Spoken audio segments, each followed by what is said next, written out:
سلام به تو که الان با دلت اومدی اینجا تا چند دقیقه قشنگ از روزت رو به خدا و عشق و آرامش تقدیم کنی.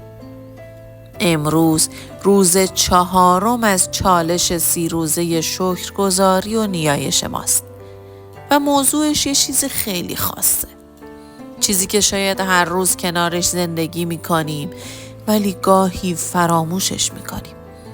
خانواده و کسایی که دوستمون دارن. میخوام ازت بخوام الان یه نفس عمیق بکشی. چشماتو ببندی و با تمام وجودت حس کنی که تنها نیستی. همین الان توی هر نقطه ای از دنیا که هستی یه عالم عشق دورت حلقه زده. از طرف خدا، از طرف خانوادت و از طرف آدم‌هایی که بی‌منت دوست دارن. پس تا آخر این پادکست فقط با دلت گوش بده. با دلی که قرار پر از شکر و نور بشه. بریم با هم شروع کنیم.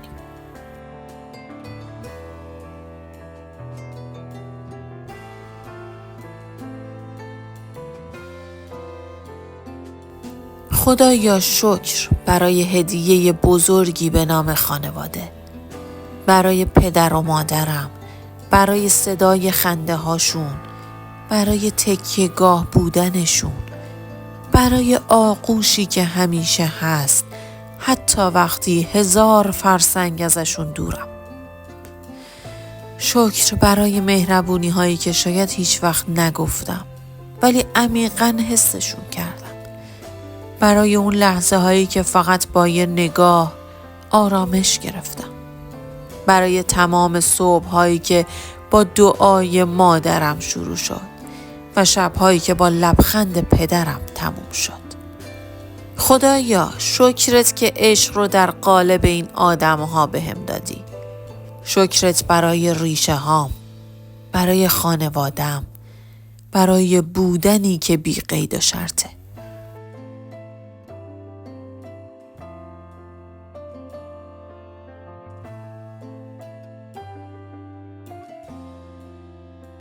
پروردگارا، گاهی اونقدر گرفتار روزمرگی میشم که یادم میره چقدر خوشبختم. چقدر بزرگ نعمتی که یه خانواده سالم دارم. کسایی که نگرانمن، که دعا میکنن برام. خدایا میخوام امروز از ته دل بابت همین حس امنیت شکرگزار باشم. اون حسی که وقتی صدای خانوادم رو میشنوم برمیگرده. اون لحظه‌ای که میفهمم هنوز کسی هست که دوستم داره، حتی وقتی خودم از خودم خستم. شکرت برای این عشق‌های بی قید و شرط، برای اون دل‌هایی که بی منت منو بخشیدن، حمایت کردن و هنوز کنارمن.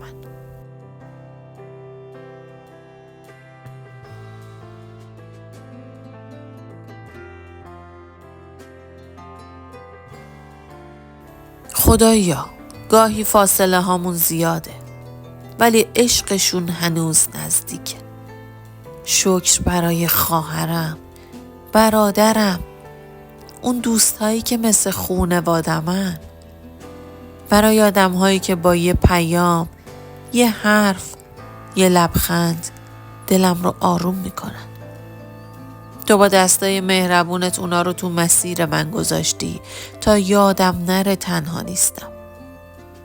شکرت برای حضورشون، برای اون دلای پاک و مهربونشون و شکرت که بهم یاد دادی عشق فقط خون و ژن نیست.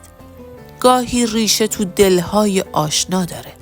خدایا امروز مخصوصاً برای اونایی شکر میکنم که بی هیچ نقابی دوستم دارن.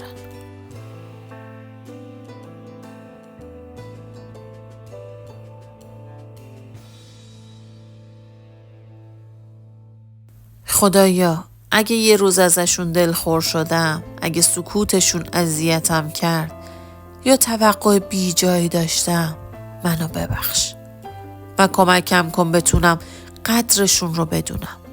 قبل از اینکه دیر بشه. گاهی فقط یه تماس، یه لبخند یا یه جمله محبت آمیز میتونه دلی رو زنده کنه. به من یاد بده بی بهونه دوست داشتن رو. یاد بده که بگم دوست دارم قبل از اینکه حسرتش تو دلم بمونه. شکر برای هر فرصتی که بهم میدی تا عشق رو ابراز کنم، تا محبت رو زندگی کنم.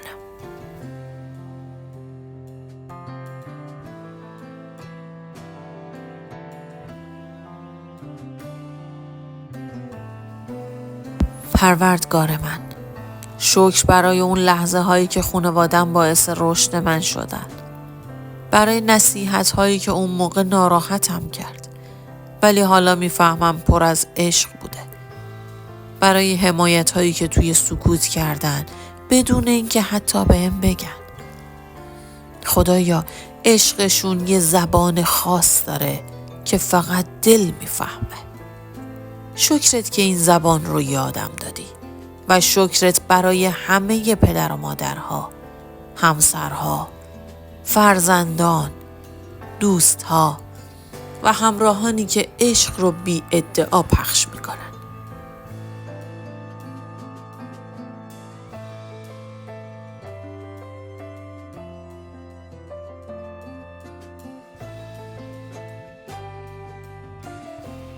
خدایا گاهی آدم هایی که دوستم دارن همونایین که بیشتر از همه منو میبخشن. میخوام بابت همین ظرفیت بزرگشون شکرگزار باشم. برای اون بخشش هایی که حتی بدون این که عذر بخوام اتفاق افتادن. برای اون دلهای وسیع که هیچ وقت قهرشون جدی نبوده. برای اون عشق هایی که مثل نور آفتاب بی ادعا و بی توقع به من تابیدن. خدایا شکر برای همه اون دلها. شکر برای عشقهایی که بی صدا ولی همیشه حضور دارن.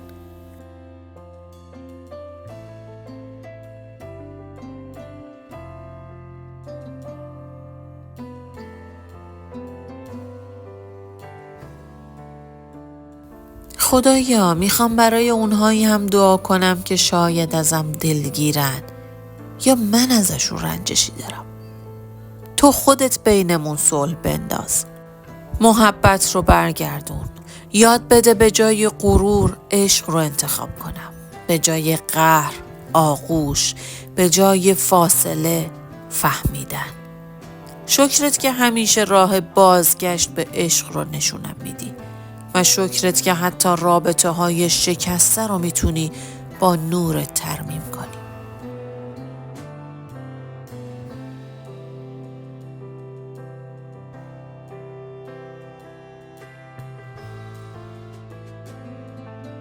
خدایا میخوام امروز نه فقط برای خانوادم بلکه برای همه آدم هایی که دوستم دارن شکر کنم.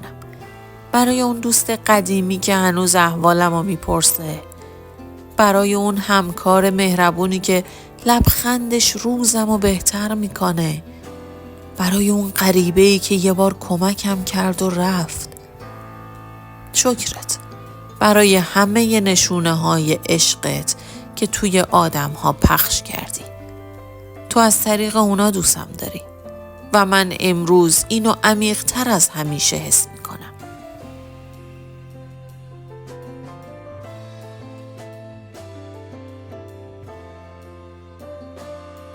خدایا شکر برای خانواده‌ای که با تمام کم و کاستی‌هاش هنوز خونه دلمه.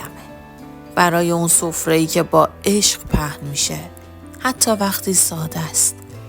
برای اون حرفای صمیمی، خنده‌های بی دلیل و خاطره‌های قشنگ.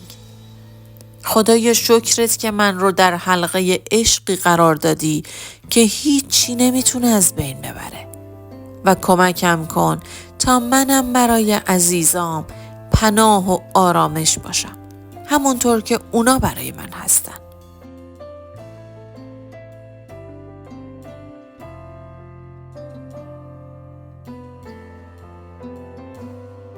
و حالا خدایا میخوام این دعا رو با یه دل آروم تموم کنم. برای تمام خانواده ها در سراسر جهان صلح و عشق و برکت بخوام. برای دلهایی که دورن ولی هنوز وصلن. برای آدمهایی که عشق رو فراموش کردن یادآوری کن که بدون عشق نمیشه زندگی کرد. خدایا من شکرگزارم برای هر دستی که مهربونی کرده، هر دلی که دوستم داشته و هر نفسی که از عشق تو پر بوده. امروز با قلبی پر از عشق میگم خدایا شکرت برای خانوادم، برای آدمهای اطرافم، برای عشقت در دلشون.